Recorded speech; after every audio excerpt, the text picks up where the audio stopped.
Students, welcome back to my channel जी। School शुरू हो गए हैं, बच्चों की ट्यूशन शुरू हो गई हैं, पढ़ाई बैक ऑन ट्रैक। मैं आपसे एक छोटी सी रिक्वेस्ट करूंगा, आप लोगों को पूरे साल अकाउंट सब्जेक्ट में कभी भी कुछ भी डाउट्स आए, ये मैं दोनों क्लासेस के बच्चों के लिए बोल रहा हूँ, क्लास 11 के लिए और क्लास 12 दोनों क्लासेस के बच्चों के लिए बोल रहा हूँ। आप लोगों को पूरे सेशन में कोई भी अकाउंट्स के लिए डाउट आए, आप लोग प्लीज मेरी वीडियोस को चेक कीजिएगा, अपने डाउट्स भेजिएगा, अपने जो भी क्वेरीज हो वो भेजिएगा। I will solve it on a free of cost basis, कुछ टेंशन मत लीजिएगा, ठीक है। मैंने ये सोचा है कि मेरे जो भी स्टूडेंट्स हैं ना, चाहे वो ऑनलाइन हो, यूट्यूब के थ्रू हो, ऑफलाइन हो, मेरे को अकाउंट्स का टारगेट लिया है कि मेरे को उनके सबके अच्छे मार्क्स लाने हैं, ठीक है। चलिए स्टार्ट करते हैं।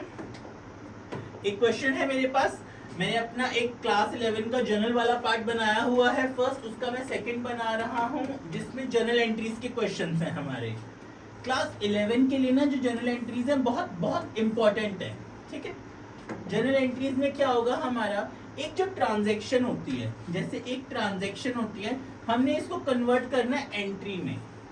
हमने जर्नल एंट्री का एक फॉर्मेट बना दिया, date, particular, LF, debit, credit, journal entries, ठीक है। चलिए, मैंने अपने जिन्होंने भी मेरा पार्ट 1 नहीं देखा, प्लीज एक बार पार्ट 1 देख लेना, उसमें मैंने बेसिक बताया था कि जर्नल एंट्रीज में किस तरह से कर रहा हूँ। मैं कोई रूल्स नहीं बना रहा हूँ, मैं सिंपल सी चीज, ये एक रूम है, बिजनेस है, इसके अंदर कुछ भी चीज आएगी तो डेबिट करनी है, जाएगी तो क्रेडिट करनी है, कुछ भी चीज आएगी तो डेबिट करनी है, जाएगी तो क्रेडिट करनी है, ठीक है। Ramesh started business with cash, सबसे पहली लेते हैं 2022 अप्रैल 1। Ramesh started business with cash, एक पर्सन है रमेश, उसने बिजनेस शुरू किया, 50,000 कैश और चेक लगाया 1 लाख, ठीक है। तो एंट्री होगी हमारी कैश अकाउंट डेबिट, चेक मतलब bank, bank account debit, business में पैसे लगाए तो उसको हम बोलेंगे कैपिटल, ठीक है जी। अमाउंट आ गया 50,000 और 1 लाख, 50,000 और 1 लाख, तो 1,50,000, ठीक है। पहली एंट्री डन। अगली पे आते हैं, अप्रैल 1 को ही paid for repair of premises, हमने रिपेयर करा, हमने एक प्रीमिसेस का रिपेयर करवाया, ठीक है। तो हमारे पास आया क्या, हमारे पास रिपेयर आया, गया क्या, कैश गया। तो अप्रैल 1 पे ही एंट्री होगी हमारी repair account debit to cash account, amount would be 70,000, ठीक है। चलिए अगला बढ़ते हैं फटाफट। April 2, cash deposited into bank, cash कहाँ डिपॉजिट किया हमने, बैंक में, तो पैसे कहाँ आ गए, बैंक में, सिंपल सी चीज। अब चीज कहाँ पे है, बैंक में, तो bank account debit to cash account. April 2 की entry bank account debit to cash account, ठीक है, 5,000। ये LF का कॉलम है, इसमें हमने कुछ लिखना नहीं है, खाली छोड़ना है इसको, हमने इन पे फोकस देना है, ठीक है। अगली अप्रैल 3, बॉट गुड्स फॉर कैश, हमने गुड्स खरीदे, तो परचेज, देखिए सामान खरीदना, गुड्स का मतलब क्या होता है कि जो मैंने अपना सामान खरीदा, मैंने सामान खरीदा अपनी दुकान के लिए, बिजनेस के लिए, परचेजेस अकाउंट डेबिट, पैसे दे दिए टू कैश अकाउंट, ठीक है जी, 1,000, गॉट इट, ठीक है। अगला लेते हैं, अप्रैल 3 हो गया, फिर अप्रैल 4,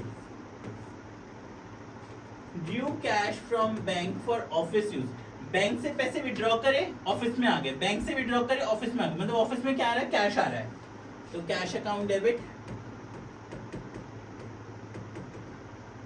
टू बैंक अकाउंट, ठीक है जी। ये वाली हो गई cash account debit to bank account, 22,500, ठीक है, डन। अगली लेते हैं, बॉट गुड्स फ्रॉम शाम, हमने शाम से गुड्स खरीदे। देखिए मैं आपको एक सिंपल सी चीज बताऊंगा, जब भी आपने कुछ खरीदा आपके पास कुछ आया बिजनेस में, तो उसको ऊपर रखना है, मतलब debit. Purchases account debit to Shyam. एक ही सिंपल लॉजिक लगाते हैं, कुछ आया डेबिट होगा, कुछ गया क्रेडिट होगा, कुछ आया डेबिट होगा, कुछ गया क्रेडिट होगा। सामान आ गया हमारे पास शॉप पे, ठीक है जी, परचेजेस अकाउंट डेबिट, पर पैसे तो अभी गए नहीं, पर कभी ना कभी तो जाएंगे। किसको जाएंगे? शाम को। तो कितने? 22,500। ठीक है, डन। चलिए आगे बढ़ते हैं। अप्रैल 13 भी हो गई हमारी। अप्रैल 20, सोल्ड गुड्स टू कृष्णा। हमने कृष्णा को बेचा सामान। तो सामान तो हमारे पास से आज ही चला गया, पैसे नहीं है, पैसे बाद में आएंगे। किससे आएंगे? कृष्णा से आएंगे। तो एंट्री होगी हमारी कृष्णा अकाउंट डेबिटेड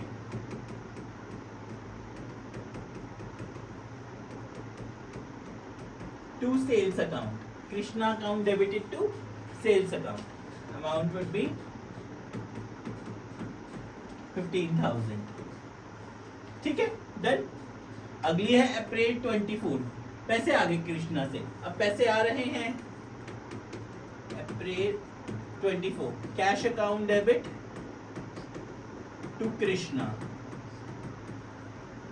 ठीक है जी, कितने आ रहे हैं हमारे आ रहे हैं, हाँ एक सेकंड, हमने बेचा था इतना, आ रहे हैं हमें 10,000। हमें आ रहे हैं कृष्णा से 10,000 अभी, कर देते हैं। ठीक है, डन। Receive from Krishna 10,000। तो cash account debit to Krishna हो गया हमारा 10,000। मतलब अगर मैं आप लोगों को सिंपल जनरल एंट्रीज बताऊं तो हमारी किस तरह से बन रही है? कुछ भी आ रहा है डेबिट हो रहा है, कुछ भी जा रहा है क्रेडिट हो रहा है, कुछ भी आएगा फ्यूचर में तो भी डेबिट होएगा, जाएगा तो भी क्रेडिट होएगा। ठीक है, चलिए अगला देखते हैं। अप्रैल 24 हो गई, गॉट इट। अगले आते हैं April 28, paid to Shyam by cheque. अब हमने शाम को पेमेंट कर दी बाय चेक। हमने कहा लो श्याम भाई हमसे पेमेंट ले लो, तो पेमेंट किसको गई? शाम को गई। Shyam account debit to bank account. ठीक है जी, 22,500 22,500। अब इसको देखना अप्रैल 29 की एंट्री को। कभी भी अगर आपने कोई ऑर्डर सिर्फ दिया, ध्यान से देखिए, मैं एक शॉप पे गया, मैंने उसको बोला, मैंने कहा हाँ जी भैया मैं आपको सामान 2 दिन बाद ले जाऊंगा, मैंने कोई पेमेंट नहीं करी, मैं कहा भैया सामान मैं 2 दिन बाद ले जाऊंगा, तो उसका आंसर क्या है? No entry. अगर हम कभी भी अकाउंट्स में कोई ट्रांजैक्शन नहीं करते, सिर्फ एक ऑर्डर दे देते हैं, तो उसका आंसर क्या है हमारा? No entry. तो यहाँ पे हम लिख देंगे अप्रैल 29 नो एंट्री। ठीक है जी। अप्रैल 30 आते हैं कैश सेल्स। तो एंट्री होगी हमारी, कैश आ रहा है हमारे पास, cash account debit to sales account. ठीक है, 8,000 8,000। ठीक है जी, यहां तक हो गई हमारी बात। ओके जी, समझ गए। Paid salary to Ram. अब देखो कई बच्चे इसका फटाफट बनाएंगे, salary account debit to Ram account. नहीं, पेड वर्ड आ जाए, ध्यान से देखिएगा, किसी में भी पेड वर्ड आ जाए, पेड मतलब जाता हमारे पास से पैसे रहे हैं, तो अप्रैल 30 तो होगी salary account debit to cash account. Salary account debit to cash account. इसका मतलब क्या हुआ? हमने जो राम था, अब इसमें आप पूछेंगे हमारे पास आया क्या, ध्यान से सुनिएगा। जब हमने किसी को सैलरी दी, ठीक है, तो अल्टीमेटली हुआ क्या, हमने एक पर्सन को सैलरी दी, उससे हमने सर्विसेज काम लिया, तो हमारे पास उसका काम आया, जो वो काम है उसी का ही नाम हमने सैलरी बोला। Salary account debited to cash account. Cash क्यों? हमारे पास से गया तो कैश ना, हमने जब सैलरी पे करी हमारे पास से गया तो कैश। ठीक है मेरी बात। चलिए अगला है पेड फॉर स्टेशनरी। अब हमने स्टेशनरी खरीदी तो एंट्री होगी stationery account debit to cash account. April 30 stationery, यहाँ रहते हैं stationery account debit to cash account, फिर से स्टेशनरी आई, कैश गया, ठीक है, 250 250, got it. Received balance payment from Krishna, हमने कृष्णा को कितने के गुड्स बेचे थे, हमने कृष्णा को भेजे थे 15,000 के गुड्स, जिसमें उसने 10,000 हमें दिए, 5 उसने भी हमें और देने हैं, तो अप्रैल 30 फाइनली 5,000 भी और हमारे पास आ रहे हैं, cash account debit to Krishna 5,000 5,000, ठीक है। देखिए जर्नल एंट्रीज बनाने का तरीका, स्कूल्स में ट्यूशन में ना वो लोग क्या करते हैं, तो रूल्स के हिसाब से एंट्री बनाते हैं, जैसे debit what comes in, credit what goes out, debit the receiver, credit the giver, debit all expenses and losses, credit all incomes and gains. जब आपको डाउट हो तो आपने एंट्रीज कैसे बनानी है, आपने बस नॉर्मल बेसिस पे एंट्रीज बनानी है। कुछ भी बिजनेस में आ रहा है तो डेबिट होगा, बिजनेस से बाहर जा रहा है तो क्रेडिट होगा, इस तरह से आपने इनको करना है। मैं जनरल एंट्रीज चैप्टर के पार्ट्स बनाता जाऊंगा, it's like of a regular class होगी हमारी, ठीक है, जिसमें मैं आपको सारे क्वेश्चन सॉल्व करके दिखाऊंगा। You can take the screenshots for these questions, मैं इनको सॉल्व करूंगा, समझ आएगा आपको कि एंट्रीज कैसे बन रही हैं, ठीक है। बस मेरे साथ बने रहिए। Thank you very much, thank you ji.